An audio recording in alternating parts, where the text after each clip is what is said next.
Hey everybody, welcome to the Simhanger. My name is Mark, and let me start this video by asking you a simple question. What brings you the most joy out of flight simulation? Why do you flight sim?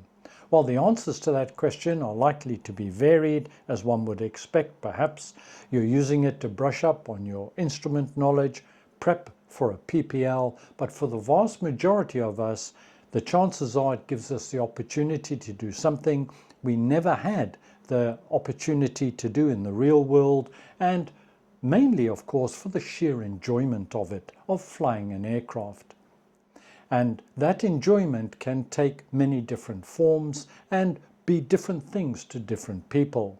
Perhaps it's the latest peripheral or hardware to increase that sense of realism and immersion, that new GPU card or PC to give you better visuals within the sim itself. Whatever the reason or whatever the main motivation force for that enjoyment for you, the chances are that it's a sense of satisfaction and achievement that brings that joy to your sim and to your overall experience. And one of the ways that we can really get enjoyment out of the sim is to get a sense of purpose. And one of the ways that I do that is by doing a flight plan and trying to mimic our real-world counterparts. And that's not just the big heavies or airliners or something, GA aircraft as well. Now, whether you're flying a 787 or a Cessna 152 and you're going from A to B, well, you need a flight plan. You need access to various airport charts and understand the basics in terms of procedures, whether or not it's visual flight rules or instrument flight rules.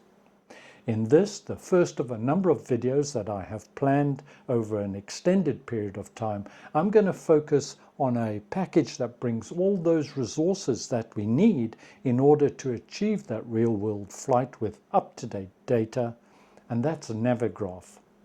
Now, there are lots of very, very good Navigraph tutorials out there, but in my videos, we're going to take a slightly different slant on it, and that is we're not going to focus on the airliners. Although much of what we'll cover will be applicable, we're going to focus on those that are flying general aviation aircraft and see how it's applicable both for IFR and for VFR. So with that, let's get started.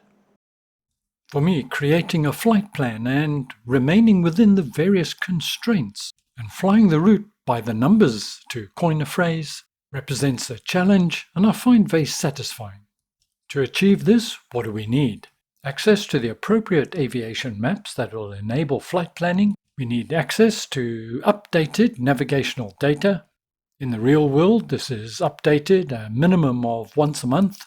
I think it's something like once every 28 days or so. And we need access to that information on our desktops, in our SIM, on our EFB, or on our mobile devices. Now, there are many very good freeware applications out there that do part of this. But the reason I've been using Navigraph for, I'd say the last 3 or 4 years at least, it's the only package I've found that brings it all together and presents it in an easy-to-use and professional format, and is supported within Microsoft Flight Simulator directly. Navigraph have access to Jeppeson's worldwide library of navigational data. It contains information such as changes in airways, airports, as well as airway procedures and so on. Navigraph have to pay for that, obviously, so Navigraph is payware. Because of the ongoing updates, it is subscription-based, and a Navigraph Unlimited subscription is available either monthly or annually, but can be cancelled at any time. The annual package offering best bang for buck. Whether or not you have a subscription or not through Navigraph, you can access their planning enhancement tool SimBrief via your browser. Particularly useful for you airline captains out there, but we won't be looking at that in any detail today. We'll cover that in a future video. Link in the notes below. Keeping your information up to date with Navigraph is a doddle. For some third-party and legacy applications, you can use the Navigraph FMS Data Manager, but the main update resource is the Navigraph Hub. This will allow you to update the navigational data within Microsoft Flight Simulator directly, as well as various plugins and aircraft. And as you can see here, it's a fairly quick and painless exercise. So let's now get into some of the detail. We're currently having a look at Navigraph charts on the desktop. Navigraph charts is integrated into the Xbox either via mobile devices or alternatively, as per the PC, it is integrated into various selected aircraft within the sim. Before getting into the detail, I'd just like to mention that this is not a tutorial. This is really just an overview, a look at how easy or otherwise it is to create a flight plan and what resources are available to you within the Navigraph application.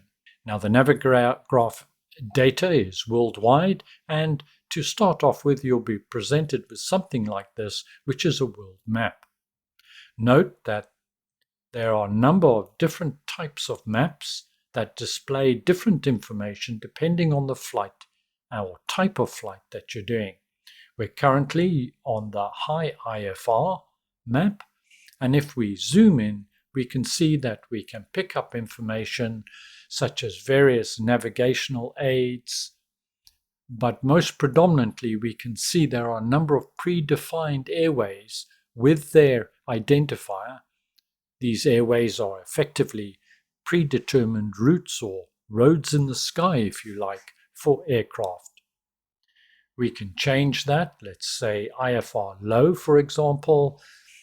The difference between IFR high and low is the altitude that you fly at. We could choose FAA sectionals, which are highly detailed maps for the states, for example. But the one we're most concerned with today is VFR. And when we have a look at the VFR map, we can see immediately there's no airways, there's no roads in the sky defined. And that is because VFR, Visual Flight Rules, is exactly what it says on the tin.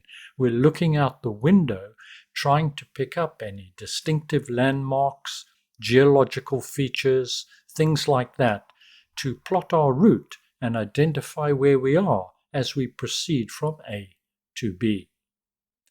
Okay, so let's now go ahead and create a flight. I am going to do a short hop based in the UK as an example, but the principles apply very much the same regardless of where you're flying. To start off with, from the left-hand side, I'm going to select Flights and New Flight. We do have the option to import a flight if we want. And it's asking for the origin, what is our departure, and our destination or arrival. I can select that, and I'm going to search for the airport that I want. It's going to be Echo Golf Bravo Echo, which is Coventry in the UK. Add to route. The next bit of information it's asking is, where are we going? I'm going to select Echo Golf Sierra Charlie, which in this instance is Cambridge, and add to route. The map then automatically zooms in to show you an overview of your departure, which is here. This is Coventry, and we can see it's 62 nautical miles on a heading of 98 degrees to Cambridge. We can also add in what particular runways we want to depart on, as well as arrivals, approaches, and so on and so forth. But by going to Options, we can determine that it's a VFR flight, and our chart mode will be standard. CAO stands for Commercial Airline Overlay, something of that nature, which doesn't apply in this case. So it's a standard chart mode, VFR, and we can determine our altitude. And in this particular instance, I'm going to put in 3,500 feet. Now, it does vary region to region and different parts of the world. The rules and regulations regarding altitudes do vary, so always check the area that you're flying in.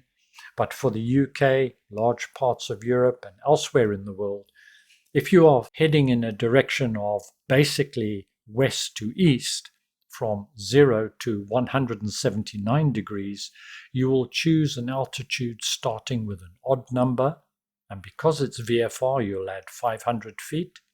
So in this case, I've chosen 3,000, being an odd number. It could have been 5,000, and I've added 500 feet because it's VFR. If, on the other hand, I was flying from Cambridge to Coventry, then I would fly at an even altitude, and that is from 180 to 359 degrees.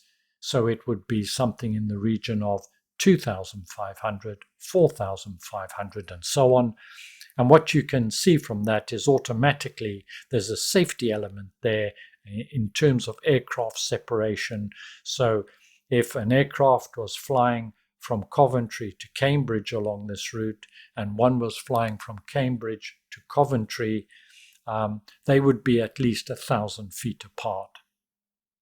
Okay, once we've done that, we can go back here. We can select our chart option, and again, various information is available. We can get some general information. We can have a look at various charts, approach, taxi, standard instrument departures. If they don't exist, then there won't be any charts for that, as in this example, various procedures and so on. But what we're particularly interested in is the weather, and this is a very handy feature. Here's our ATIS, and this is for Echo Golf Bravo Echo for Coventry, and we can see the QNH is 1006, and the wind is 270 degrees at 7 knots. This will give us an indication of our departure runway. So if we were to go back here to our airports, 2 runways available, let's have a look at that. Or alternatively, what we could do actually, let's go and have a look at the runway, at the airport itself. We can see there's runway 23, 23, or 05. So with the ATIS that we just looked at, it's obviously going to be runway 23 is going to be our departure. So we're going to be departing from here and heading out in this direction. Okay, so we've got that information. Let's go back. We can now select the runway that we want to, and in this case, it's going to be runway 23. We can do exactly the same for our arrival if we wanted to. So we can go back here. Let's have a look at the weather at Cambridge. QNH is also 1006, and it's 250 at 6 knots. Let's have a look at the charts. Once again, taxi. Let's have a look. And in this case, what I've done is I've overlaid it over the map, which is a very handy feature. Okay, so once again, it's 23 and 05. So we're going to be departing from we are going to be arriving runway 23. So it's fairly quick and easy to ascertain that information. So we can select that if we want. Now, interestingly here, what it's saying is if you're going to choose runway 05, this will either be red or orange, indicating caution or take note. This is saying we're going to have a tailwind of 6 knots and a crosswind of 2 knots. Whereas if we're landing runway 23, we're going to have a headwind of 6 knots. So this is the preferred runway. So we can add that to the route. Let's just take a quick overview. So now we've got the basics in place, we can now go ahead and plan our route. As we do, you'll notice here that various information is put along the top here. We can hide that if we don't want to see it. And as we add various waypoints to get us to Cambridge, so this information will expand. The other option that you've got, we can add in the weather. We can see here there's a bit of rain in the UK for a change, how rare. This may be important and may well determine the type of flight that you can do in your particular area. And there's also a telemetry option. If we were in the sim, then you would get information and you can add and subtract various bits of information, such as your heading, distance to destination, and so on. But for now, let's go ahead and let's continue. Now we're looking for some visual references. Now we're not too worried about the accuracy of this as a flight plan itself, but how it's physically done. So there may be a number of things we could pick up on. So we can see this is Draycote Water here. There are some entry and exits to this airport, but we can probably go along and say, well, we're going to just pick the very end of Draycote Water there. If the airport was particularly busy arrivals-wise, well, ATC may ask us to change that. We get the information and we can say add to route. So what we're going to do, we're going to be departing here and we're going to be looking for Draycote Water Reservoir and looking to find the southern edge of that and to fly along that. And so we can pick up various features. Now, the fact that it's VFR doesn't mean that you can't use navigational aids. So, for example, here you can see there's a VOR. It's Daventry, Delta Tango Yankee on 116.4. So I can pick that. I get the information displayed here, and I'm going to add that to the route. A very handy feature. It says, do you want to add it before or after the last waypoint? We want it after, obviously, so we can add that. And so we can go ahead and build up a route for ourselves. We want to stay away from perhaps flying over any of the major towns or cities. And we can see Sewell, Northampton, Sewell Airport there. We probably want to stay away from there. Looks like a lot of helicopter or potential helicopter activity. Olney Town, that looks okay. I think we'll add that one to the route. That should be fairly easy to pick up. And it's saying again, where do you want to put this? Let's say we wanted to put it in before by error, and we added that in. Now, that flight plan is now just doesn't make sense to fly all the way here, then back here. If we do make an error, it's fairly quick and easy to correct. We simply right-click on it, remove it, and we're back to where we were. I'm now going to add Olney Town, but this time I'm going to do it after and add. And so we would go ahead and continue. We could pick up various landmarks, for example. Let's say, okay, well, we're coming into Cambridge here. Maybe we know we're going to come in runway 23. This is a large motorway junction here. I think I'll add that to the route as well. After Olney Town, yes, that's what I want.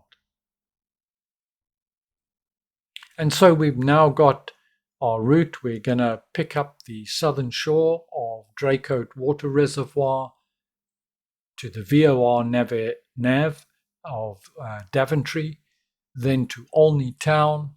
Then we're going to fly to this motorway junction here.